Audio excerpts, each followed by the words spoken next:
Do Japão.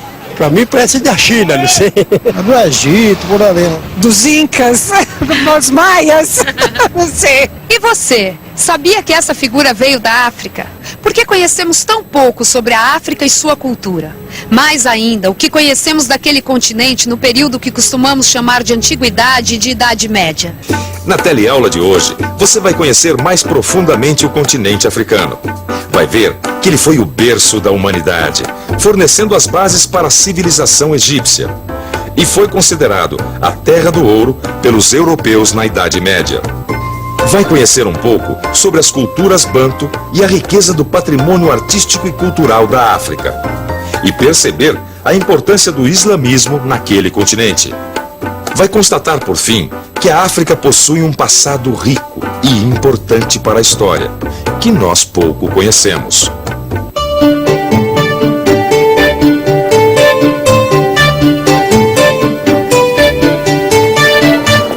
Nossa, gostei daqui. Deve ser bem interessante esse museu, hein, Joana? Olha, interessante não é bem o termo, acho que é mais do que isso. É um museu vivo, que resgata a memória afro-brasileira.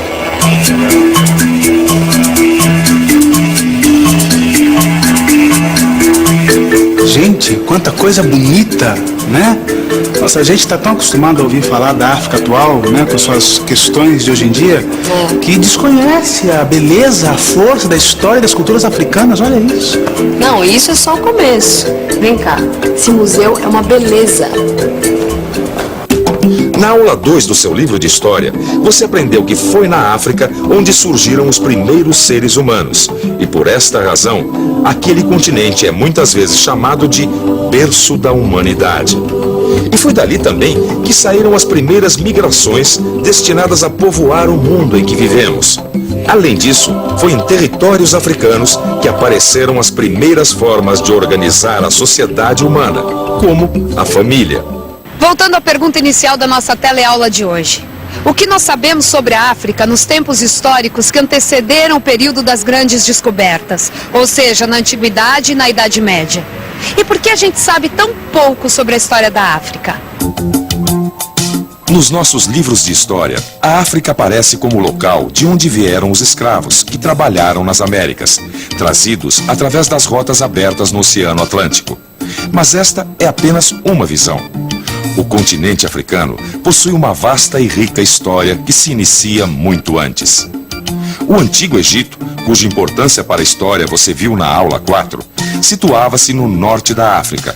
E a sua relação com o interior do continente africano foi, desde a sua formação, muito importante para a sua identidade política e religiosa. Por volta do ano 2000 a.C., surgiu ao sul do Egito um reino africano poderoso e influente, conhecido como Kush, na região que mais tarde ficou conhecida como Núbia. Os Cushitas, como eram chamados, chegaram mesmo a dominar o Egito entre os anos 750 a 700 a.C. e deixaram forte influência na arte e na arquitetura daquela terra. Essa obra pertence a um povo chamado Ati, que vive a leste da Costa do Marfim. Ela é usada pelos sacerdotes. Na verdade, ela é um veículo de comunicação com o mundo ancestral. Mas o mais interessante nessa obra são os elementos ligados à beleza feminina na África. Vejam que ela tem braços e pernas bastante musculosos, um penteado elaborado e marcas corporais, que são as escarificações, símbolos de identidade e hierarquia em todo o continente africano. É incrível como nós sabemos tão pouco sobre a história da África. A gente precisa se informar mais sobre essa época. Mas por que essa história da antiguidade africana não é conhecida? Eu acho que há um pouco de preconceitos, de ignorância e também de uma questão ideológica. Que para você colonizar um povo, tem que justificar. A justificação do discurso da missão colonizadora era de que a África era um deserto cultural.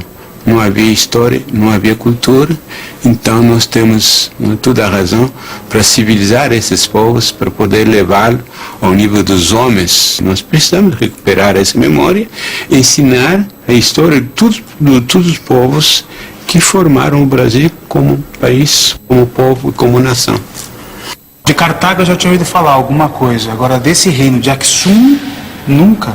Nossa, como pode isso, não? Não, e não para por aí, não. A riqueza da África nesse período, que vai da Antiguidade até a Idade Média, é muito grande. Surgiram muitos reinos mais. É verdade. Entre os séculos 9 e 15 depois de Cristo, surgiram poderosos reinos na região conhecida como Sudão Ocidental. Os antigos reinos de Gana, de Mali e de Songhai ficaram conhecidos pelo controle que tinham sobre as rotas de comércio e as minas de ouro da região. Esses reinos comerciavam com diferentes partes do mundo, incluindo a Europa e o Oriente. Faziam esse comércio através de rotas de caravanas que atravessavam o deserto do Saara e chegavam até o norte da África. E além dessas rotas através do deserto, havia também rotas marítimas, pelo litoral da África Oriental, pelas águas do Oceano Índico, em direção à China e à Índia. Este comércio fazia com que houvesse intercâmbio muito intenso de tecnologia e conhecimento. A riqueza desses reinos africanos era tão famosa na época medieval que a África era conhecida como a Terra do Ouro e também a Terra do Marfim, das minas de sal, enfim, um território muito rico, cheio de prosperidade. Tanto que num mapa do século XIV, os reis africanos foram representados com uma pepita de ouro nas mãos.